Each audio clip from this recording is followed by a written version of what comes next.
Maha Suci Zat yang menyembunyikan keistimewaan dalam kurung seorang wali dengan menampakkan sifat-sifat kemanusiaannya dan memperlihatkan keagungan rububiyahnya di dalam kehambaan makhluk.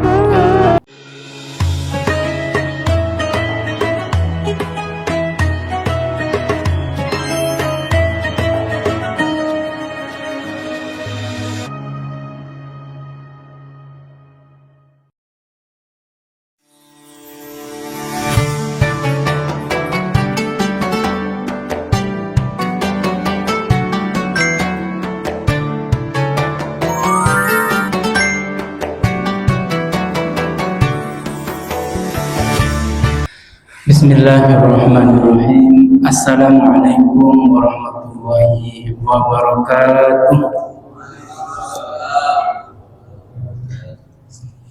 Bagaimana kabar malam ini Bapak-bapak? Sehat? Alhamdulillah. Alhamdulillahirabbil alamin. Ni'mal maula wa ni'man nasir wa la haula wa la quwwata illa billahil aliyyil azim. Asyhadu an la ilaha illallah wa asyhadu anna Muhammadar Rasulullah. Allahumma shalli ala sayyidina Muhammad wa ala alihi wa ashabihi wa man tabi'ahum hudah. Amma ba'd. Rabbi zidna ilman wa rizqna fahman.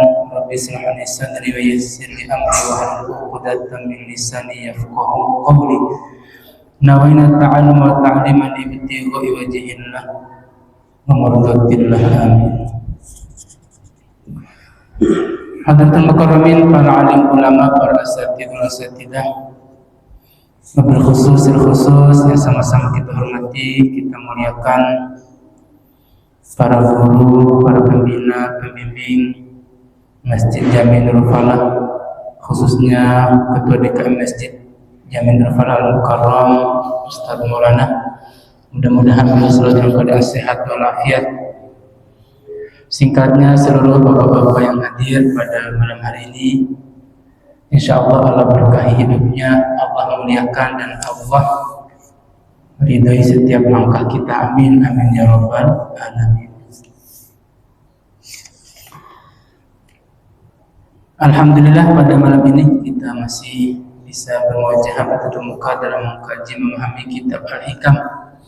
Untuk lebih berkahnya, mari kita awali dengan sama-sama baca kitab ala hadhihi niyyah wa li kulli niyatin shalihah wa ila hadratin nabiyil mustafa wa maulana Muhammadin sallallahu alaihi wasallam wa ala alihi wa azwajihi wa dzurriyyatihi wa man tabi'ahum bi ihsan ila yaumiddin, wa khususan ila al-musannif fi kitab Al-Hikam Asy-Syaikh Ibnu Athaillah Sakandari nafa'anallahu bi ulumihi fid dunya wad dunya wal akhirah, wa khususan ila jam'iyatina fi majlisina hadha wa li ummati Muhammadin sallallahu alaihi wasallam ajma'in.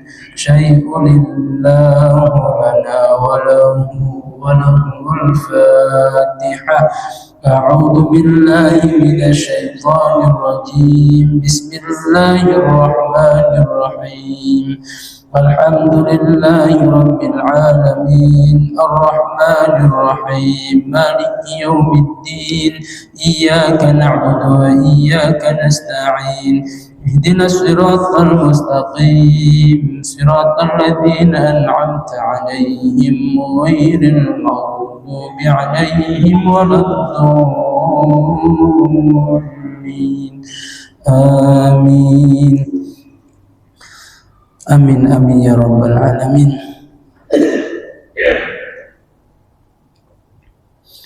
Baik, selanjutnya mari kita lanjutkan kajian kita terakhir, pertemuan kita pasal 107 108. Insyaallah masih judul yang sama. Salah satu tanda lemahnya iman adalah tidak melihat lembutnya takdir. Itu di pasal 107, juga dikuatkan di 108. Nah, sekarang masih lanjut di 109. Ya. Kita bacakan redaksi Arabiknya. Bismillahirrahmanirrahim. Wa qala al-musannif rahimahullahu ta'ala wa nafa'ana bi ulumihim fid darain. Faslun subhana man satara sirul khususiyati biduhuril basyariyati wa dhuharu bi'azamatir rububiyyati fi izharil ubudiyati. Artinya Maha Suci Zat yang menyembunyikan keistimewaan dalam kurung seorang wali dengan menampakkan sifat-sifat kemanusiaannya dan memperlihatkan keagungan rububiyahnya di dalam kehambaan makhluknya. Kayak pelan-pelan dicerna, ini juga bagian dari takdir Allah. Kalau kita tidak mengerti ini juga bagian dari kekuatan iman. Kalau kita mengerti suatu keagungan ini, maka iman kita kuat. Tapi kalau tidak mengerti realisasi ini, maka iman kita masih belum ada peningkatan. Ini pandangan tasawuf ya Bapak-bapak. Jadi pertama, Maha Suci Allah yang menyembunyikan keistimewaan seorang wali. Jadi ada wali-wali Allah di muka bumi ini, Allah sembunyikan keistimewaannya, Allah sembunyikan kekaromahannya, Allah sembunyikan kemuliaannya. Namun kalau ada orang mengetahui keistimewaan, kemuliaan atau seorang itu wali, maka imannya tajam menurut pandangan tasawuf, alias mukasyafahnya itu ada.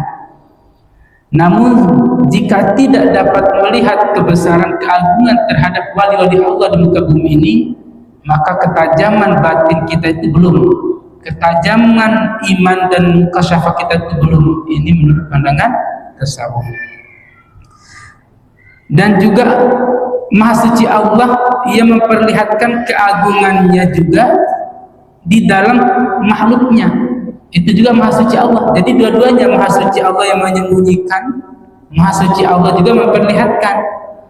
Berarti Allah memperlihatkan rahasianya, kemuliaan di dalam hamba itu, maka itu bagian dari anugerah Allah juga. Itu bagian dari perkara yang menjadi sunnatullah. Ada orang yang diperlihatkan keajaiban, keistimewaan atau kemuliaan wali-walinya, ada juga yang disembunyikan. Semua itu bagian dari cara Allah yang mengukur iman hambanya. Oke. Supaya lebih terang lagi kita lihat penjelasannya. Di antara keistimewaan yang dimaksud dalam hikmah di atas adalah ilmu pengetahuan dan rahasia-rahasia ilahi yang diberikan dan dilimpahkan Allah ke dalam hati para walinya. Jadi keistimewaan itu diantaranya pengetahuan, ma'rifatullah, kemudian rahasia-rahasia ilahi yang tidak diketahui oleh banyak kalangan, tidak diketahui oleh orang kebanyakan manusia. Itu namanya rahasia-rahasia ilahi. Nah biasanya itu semua itu Allah anugerahkan kepada para walinya. Lanjut, sifat-sifat kemanusiaannya ialah hal-hal duniawi yang biasa dialami dan dihadapi manusia secara umum. Terkadang sebagian wali berprofesi sebagai pengemudi keledai tunggangan atau penenun, penjahit. Bisa jadi tak ada seorang pun yang mengetahui bahwa ia adalah seorang wali, karena keistimewaan mereka tertutup. Profesi yang digeluti atau tersamar oleh sikap-sikap mereka yang tidak berbeda dengan kebanyakan manusia lainnya, seperti bertengkar atau beradu mulut dengan orang lain. Jadi dalam kemanusiaannya, sifat-sifat seorang wali itu juga tak kalah beda dengan manusia umumnya, lebih khusus ke profesinya. Biasa-biasa saja, kadang dia berprofesi sebagai penjahit, kadang pengemudi, dan lain sebagainya. Itu cara Allah menyembunyikan keistimewaannya. Lanjut paragraf keduanya, namun terkadang pula Allah menampakkan tanda-tanda keistimewaan itu pada sebagian manusia, seperti pada para dai Allah, yaitu yang penyeru pendakwah di jalan Allah, menampakkannya pada para dai agar dengan peran mereka seluruh manusia menjadi baik dan sempurna. Itu ada salah satunya diperlihatkan di para pendakwah.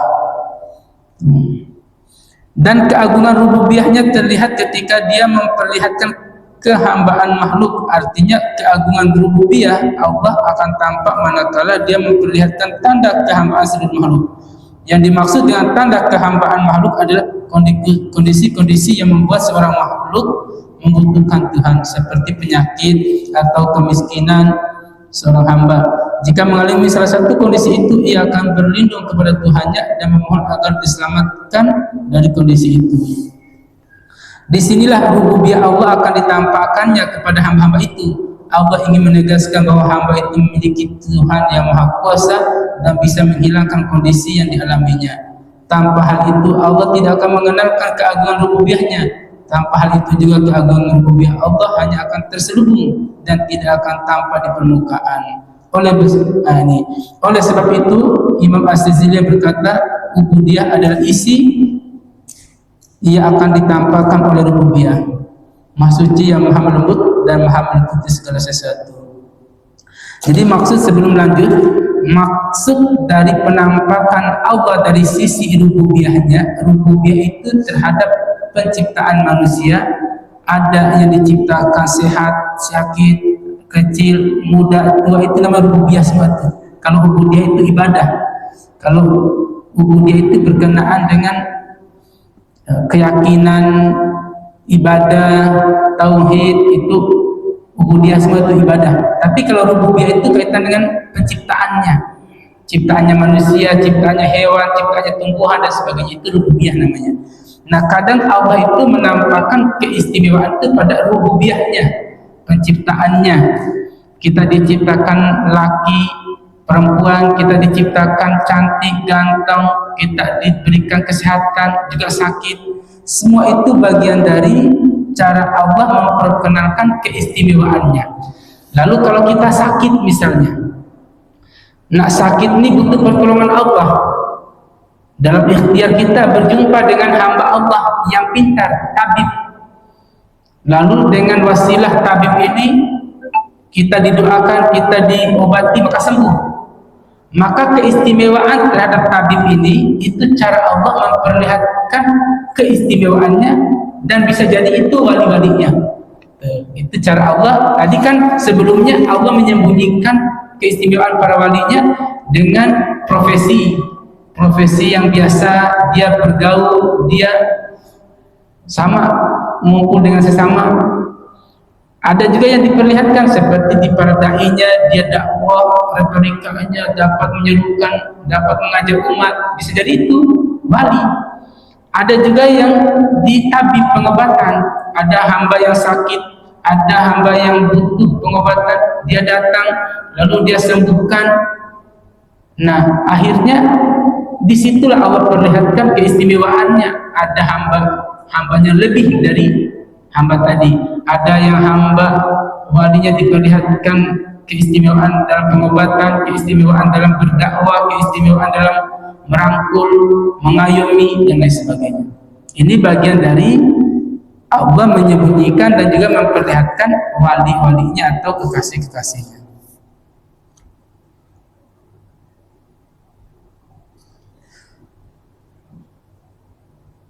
Nah,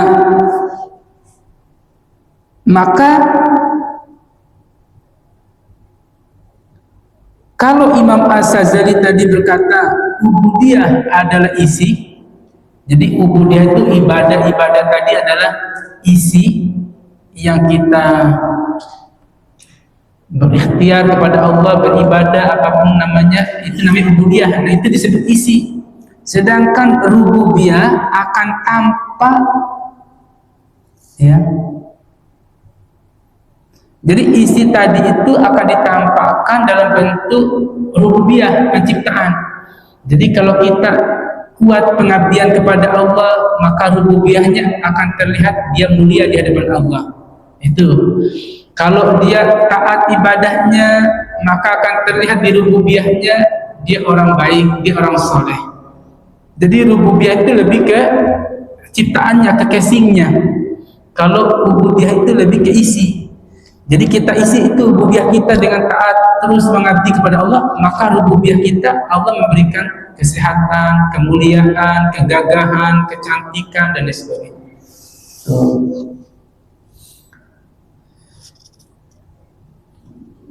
Maka dalam menguatkan iman kita kepada Allah Subhanahu wa taala, ini pamungkasnya kaitan dengan judul yang kemarin. Kalau kita najamin ubudiyahnya, maka rububiyahnya ikut mulia. Tapi kalau kita tidak pernah menajamkan ubudiyah kita, maka rububiyahnya redup. Maka ketika redup itulah iman kita tidak terpancar, iman kita lemah.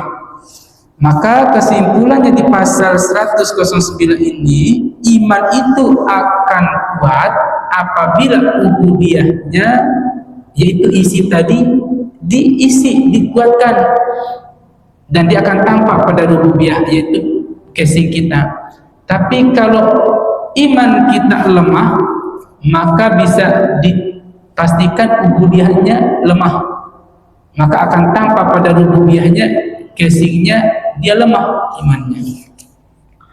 Maka salah satu tanda lemahnya iman dalam pasal 109 ini adalah ubudiyahnya lemah, maka rububiyah pun juga redup.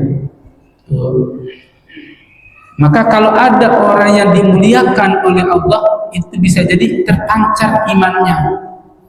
Ada yang dihinakan oleh Allah, bisa jadi itu redup ubudiyahnya, redup rububiyahnya, redup imannya. Tuh.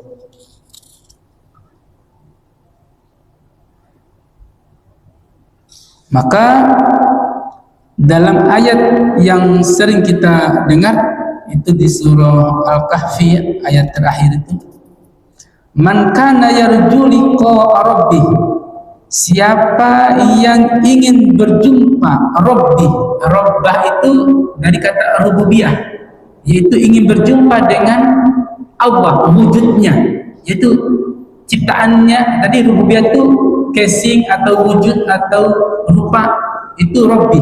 Man kana yarju liqa rabbih, siapa yang ingin berjumpa dengan Tuhan Rabbah yang berbentuk rububiyah, yaitu casing atau wujudnya, falyamal amalan sholihan, maka laksanakan amal soleh. Nah, amal soleh ini ubudiyahnya.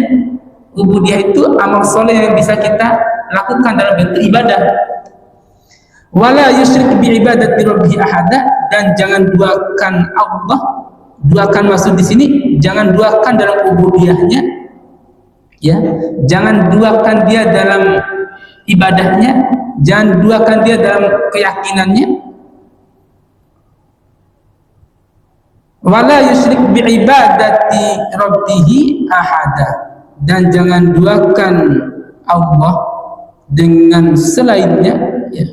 Berarti disuruh sini, disuruh totalitas untuk ubudiyah, totalitas untuk ibadah. Wala yusyrik bi ibadati rabbih ahada, dan jangan menyekutukan Allah atau menduakan Allah dengan satu apapun. Nah, ini korelasinya agar kita mendapat rububiyahnya Allah, berjumpa dengan Allah, maka lakukan ubudiyah yang kuat. Falyamal amalan sholihan, lakukanlah amal soleh yang banyak, yang tulus, yang ikhlas, dan jangan pernah menduakan Allah. Tapi spesifiknya di sini wala yusyrik bi ibadati rabbih ahada.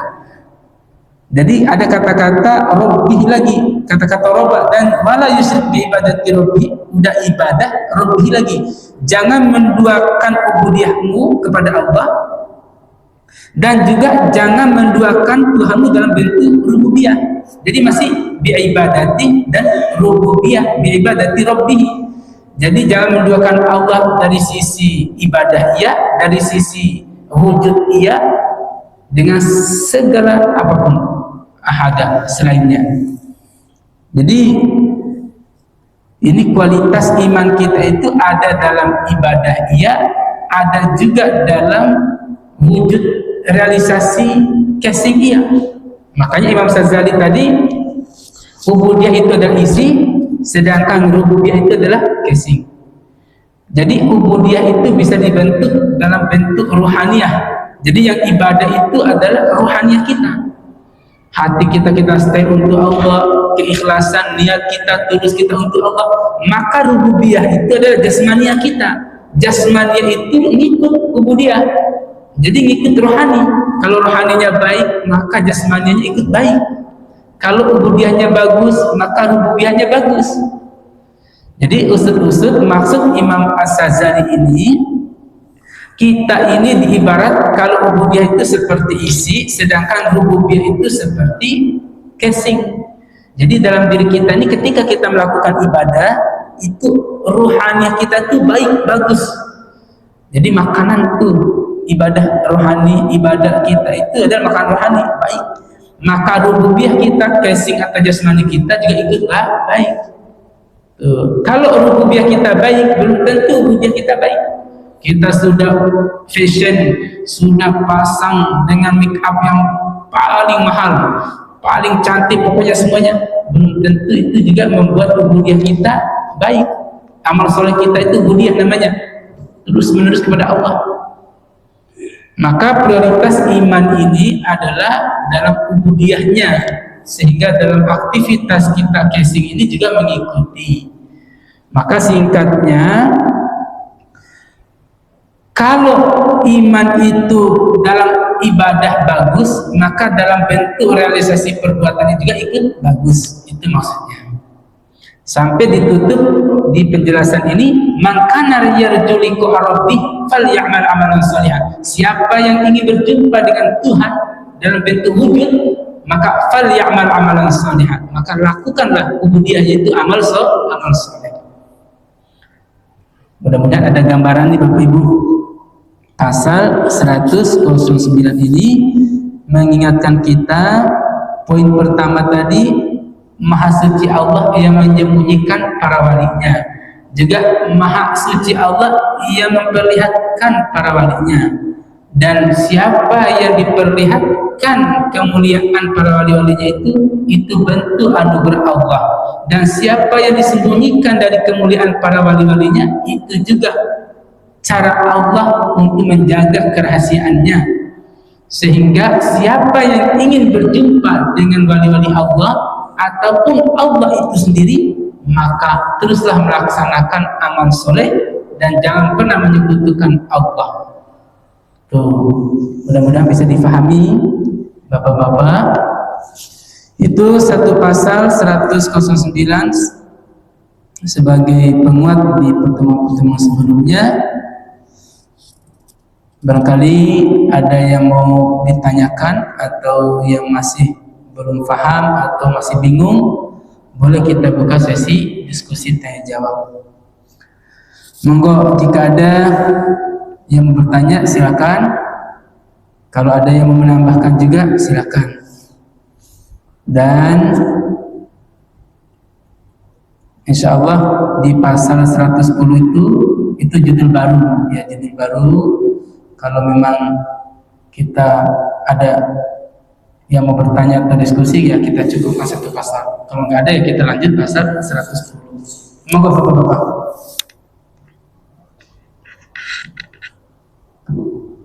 Ya, silakan Pak. Ya. Bismillah.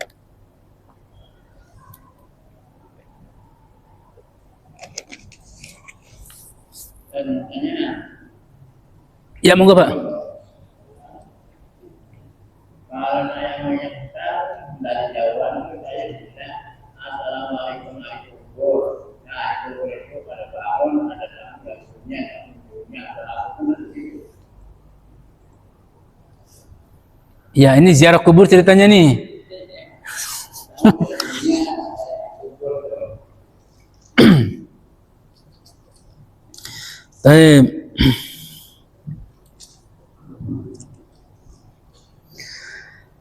Oke, ini pertanyaan yang bagus, walaupun keluar dari konteks ya, keluar dari konteks pasal. Ketika kita ziarah kubur, kita nyampein salam, assalamualaikum warahmatullahi wabarakatuh, atau assalamualaikum ya ahli kubur minal muslimin wal muslimat. Nah, itu memang anjuran ketika kita masuk ziarah kubur ataupun juga masuk ke wilayah ataupun masuk ke rumah. Jadi ketika kita masuk, dan itu salam itu sebagai permisinya, salam itu sebagai doa juga.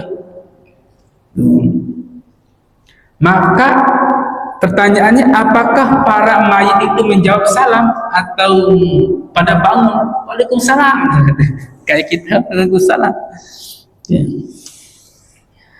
Kayak ini sudah masuk kepada wilayah hakiki ya, nggak sewilayah hakiki, tapi menjadi petunjuk dari Al-Quran maupun hadis. Maka Quran surat Qaf ayat 22 itu kita sebagaikan dasar dulu. Laqad kunta fi ghaflatin min hadza fakashafna 'anka ghita'aka fa basaruka ya muhaddid. Jadi orang-orang yang meninggal itu melihat siapapun yang ada di muka bumi ini. Jadi ini general ya. Jadi kalau mati itu Allah bukakan pintu hijabnya dan dia bisa melihat keluarganya atau siapapun yang ada di muka bumi.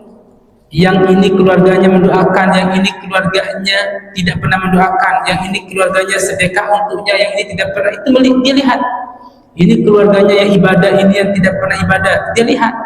Tapi tidak bisa ikut campur. Ikut campur tempelin kagak, ikut campur untuk ngasih tahu kagak bisa. Yang ada, jika dia lihat itu baik pada keluarganya, dia ikut gembira.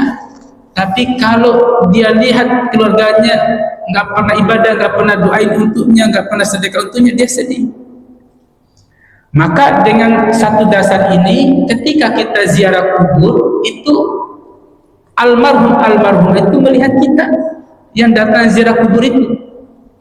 Ini si A, ini si B, ini dulu teman saya, ini anak saya, ini istri saya, dia lihat. Maka tentu dari petunjuk itu orang dalam kubur itu melihat juga mendengar apa yang kita ucapkan, maka tentunya dia menjawab Waalaikumsalam. Tapi ruhnya, bukan jasmaninya. Jasmaninya tentu sudah menjadi tanah, tapi ruh almarhum itu dapat melihat, dapat mendengar bahwa yang datang itu mengucapkan salam.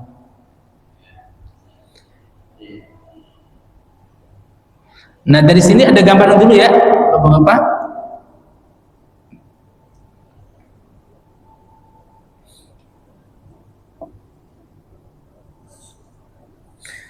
Maka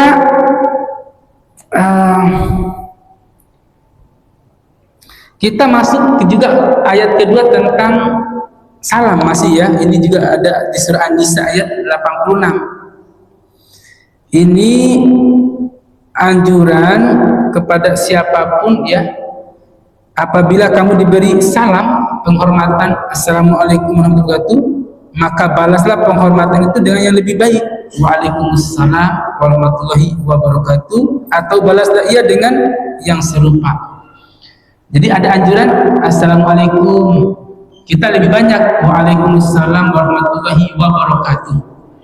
Kalau ada orang yang salam Assalamualaikum warahmatullahi wabarakatuh, kita lebih banyak lagi jawabnya Waalaikumsalam warahmatullahi wabarakatuh. Wabarakatuh, setelah itu waridwanuhum, kita tambahkan misalnya semoga Allah meridhoi waridwanuh. Jadi ini anjuran mengingatkan bahwa siapapun yang salam itu perlu dijawab. Nah, yang hidup lebih-lebih kalau ada orang yang salam, ya jawab salam. Kalau ada yang ya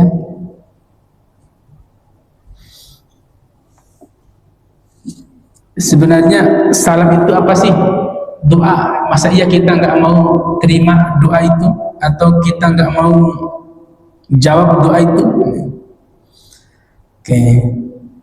Maka bisa dipastikan ruh itu juga menjawab salam orang-orang yang mukmin. Tahiyyatuhum yaumal yalqawnahu salam wa a'adalahum ajran karimah. Tadi itu artinya ucapan penghormatan Allah kepada mereka orang-orang yang mukmin pada hari ketika mereka berjumpa dengan Allah. Ini dalam tafsirnya juga di alam barzah.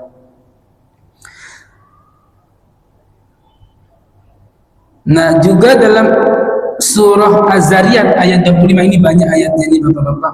Idza dakhalu alaihi faqalu salama qala salamun qaumun munkarun. Ingatlah ketika mereka masuk ke tempat yang baru. Tempat yang baru itu bisa wilayah baru atau rumah baru atau kuburan atau ziarah, itu bisa. Salamun, maka mereka menjawab salamun alaik. Ya, jadi ternyata mereka juga menjawab salamun qaumun munkarun. Salamun kepada orang-orang yang tidak dikenal. Berarti kita masuk ke alam barzah atau alam kubur itu kan kita kagak kenal orang-orang di kuburan itu. Kita salam, ternyata di ayat ini mereka menjawab waalaikumsalam. Berarti ada anjuran kita untuk salam dan kita kudu yakin yang mendengar kita itu menjawab salam, entah itu jin ke, entah itu malaikat ke, entah itu ahli kubur ke, entah itu semut, burung, apapun itu akan menjawab salam kita. Maka dianjurkan pun masuk rumah itu walaupun kagak ada orangnya, kagak ada penghuninya, tetap juga ucapkan salam. Bisa jadi penghuninya di situ ada para jin yang menghuni, dia akan jawab salam. Para hewan, dia akan menjawab salam dengan bahasanya. Maka kembali ke pertanyaan tadi, kita yakini dari ayat maupun hadis, kita masuk ke alam atau ke ziarah kubur, kita ada anjuran assalamualaikum ya ahli kubur, kita ucapkan salam, maka yakinilah penghuni-penghuni kubur almarhum itu menjawab salam kita. Baik, barakallah. Itu ya. Ada. Monggo kalau ada lagi silakan. Baik.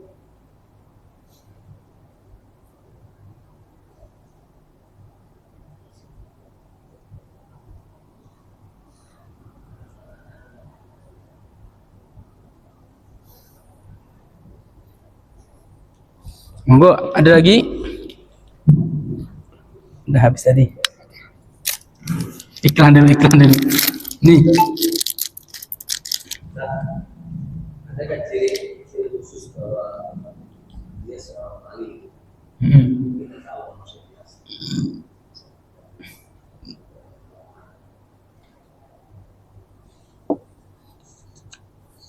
Oke, ini pertanyaan bagus ini.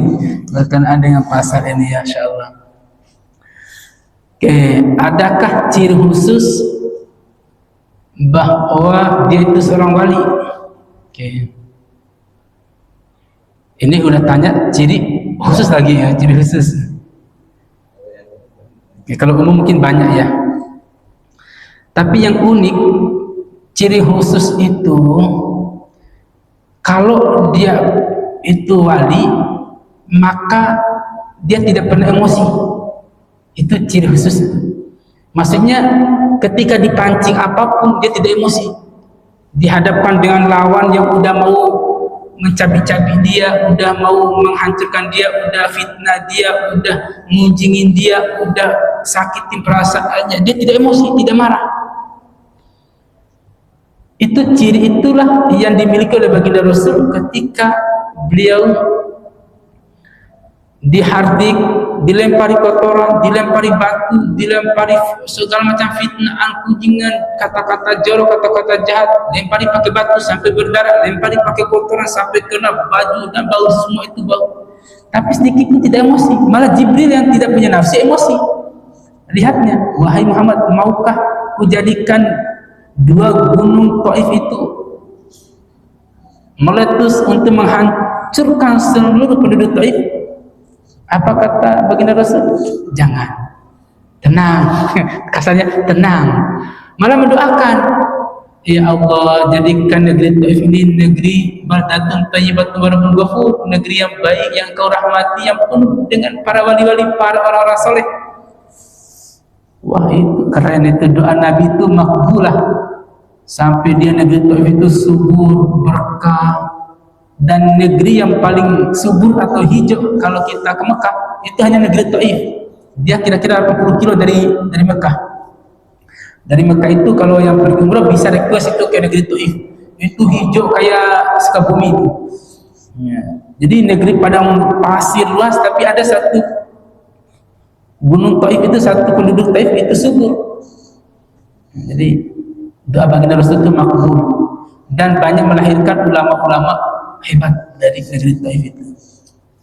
Jadi wali Allah itu ciri khususnya itu kalau kita mau mengecek kewalian seseorang, bisa jadi ini pengemis tapi dicerca, dihina, dia nggak emosi. Oh, ini bisa jadi wali Allah ini. Kita sudah ludahin, kita sudah tendang, kita sudah tabrak misalnya, dia kok nggak emosi, itu bisa jadi itu. Apalagi dia berprofesi yang kira-kira itu mengandung emosi misalnya. Dia berprofesi di tempat yang harusnya mengandung emosi, misalnya satpam misalnya. Nah, dia satpam yang tiap harinya akan berhadapan dengan beraneka ragam watak orang yang harus dia tegas dan dia harus emosi. Tapi tetap santun, tetap halus. Ini bisa jadi itu wali Allah yang diprofesikan menjadi security. Dia murah senyum, ramah, kagak ada itu yang namanya muka tidak menyenangkan itu. Jadi mukanya itu selalu berseri menyenangkan karena dia tidak emosi. Jadi orang kalau tidak emosi kan tenang batinnya, maka wajahnya itu akan memberikan aura positif, aura yang menyenangkan oleh orang lain. Tapi kalau dia itu pemarah, maka aura wajahnya itu tidak menyenangkan. Maka itu akan berdampak orang yang melihat juga tidak bagus, tidak menyenangkan wajahnya. Jadi kalau kaidah-kaidah yang dibuat oleh ulama ya, tapi saya ini kaidah dibikin oleh ulama tapi bukan dari Nabi atau sahabat ya. Nah, bisa jadikan rujukan namanya ijtihadiyah. La ya'riful wali ilal wali gitu.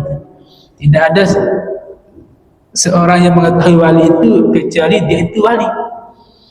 Dan kita hanya mencari tahu tanda-tanda khususnya tadi. Itu ciri-ciri seperti itu tuh ada dalam kitab Hikam ini ada juga dalam kitab Ulumuddin ada.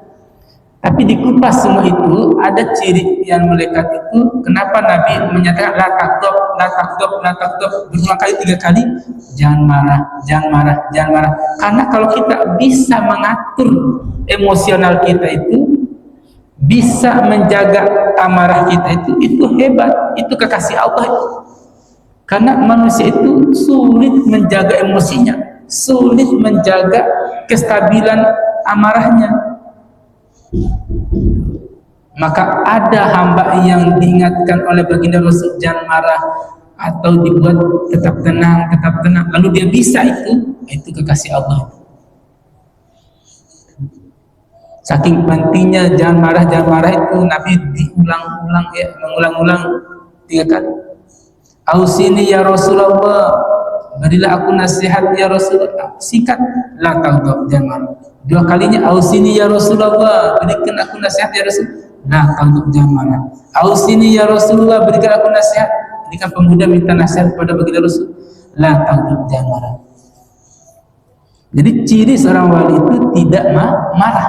Itu hebat itu. Padahal dia punya sifat nafsul ammarah namanya. Tapi dia bisa mengerem itu, munculkan nafsul mutmainnahnya, ketenangan jiwanya, ketenangan batinnya. Dia tidak emosi, tidak marah. Tapi kalau ada hamba Allah cepat tersinggung, cepat marahnya, apa aja kita omong dia marah, dia tersinggung, dikit-dikit marah, dikit-dikit tersinggung. Nah, itu belum tentu itu ya. Karena tidak mampu mengelola emosinya atau amarahnya. Tentu banyak ciri-ciri khusus yang bisa dijumpai. Apalagi Imam Ali itu menyebut Bahkan beliau itu diakui oleh para sahabat lain adalah, selain dia sahabat, adalah masanya wali kutub. Ada pengakuan seperti itu. Jadi Imam Ali itu juga ya, kalau kita buka sedikit misalnya kitab Bayanul Zat ya, itu disebutkan wali kutub itu juga dari umat baginda Rasul itu ada, salah satunya Imam Ali. Berikut ada juga ke bawahnya, kan ada masa-masanya. Nah, belum mengungkapkan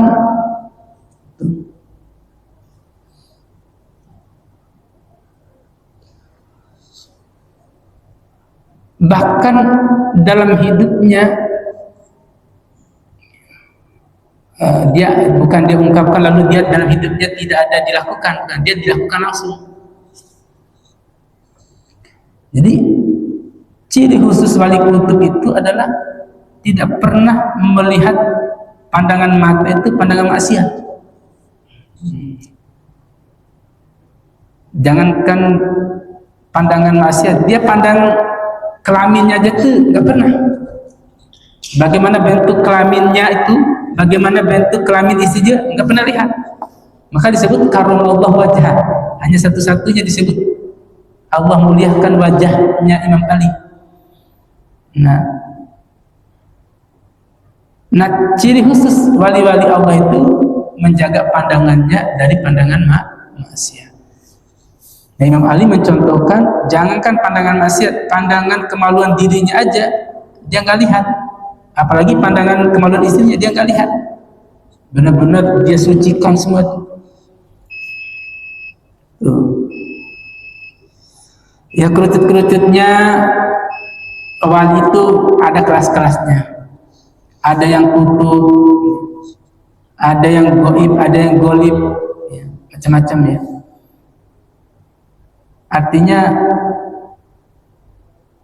bisa jadi diri kita masing-masing itu adalah kekasih Allah, karena justru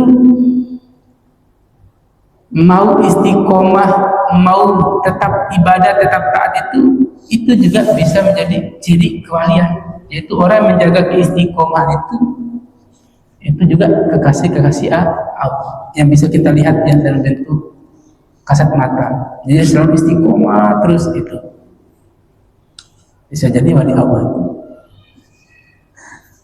Tapi barakallahu fiikum ajma'in. Kembali ke kaidah tadi, la ya'riful wali ilal wali, tidak ada yang mengetahui spesifikasi wali itu kecuali dia itu adalah wali.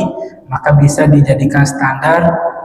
Jika ingin kita mengetahui ciri-ciri itu wali, maka jadikan diri kita ini adalah kekasih Allah. Maka Allah akan bukakan muka syafahnya, Allah akan perlihatkan kemuliaan-kemuliaannya, akan diperlihatkan semua tanda-tanda kebesaran. Disitulah kita pantaskan diri kita menjadi kekasih Allah, maka Allah akan berikan pandangan dan penglihatan kekasih-kekasihnya yang lain.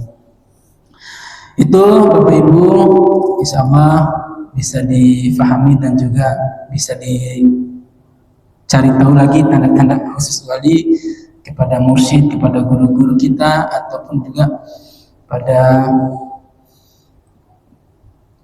pengalaman-pengalaman spiritual kita ya. Amin, amin ya rabbal alamin. Ini sudah kode, sudah alarm Isya. Mari kita cukupkan dan insya Allah kita lanjutkan di pertemuan berikutnya. Terima kasih atas segala perhatian, mohon maaf atas segala kekurangan. Mari kita tutup dengan doa seperti biasa. A'udzubillahi minasyaitonir rajim. Bismillahirrahmanirrahim. Wal 'asri innal insana lafi khusr illa alladziina aamanu wa 'amilus shalihati wa tawassaw bil haqqi wa tawassaw bis sabr. Shadaqallahul 'azim. Subhanakallahumma wa bihamdika asyhadu an la ilaha illa anta astaghfiruka wa atubu ilaik. Rabbana atina fid dunya hasanah wa fil akhirati hasanah wa qina adzabannar. Wa sallallahu ala sayyidina Muhammadin nabiyil ummi wa ala alihi washabihi wasallam. Bi fadlika subhana rabbika rabbil izzati amma yasifun wa salamun ala mursalin walhamdulillahi rabbil alamin. Demikian, terima kasih atas segala perhatian, mohon maaf atas segala kekurangan. Akhirul kalam, wabillahi taufiq wal hidayah. Wassalamualaikum warahmatullahi wabarakatuh.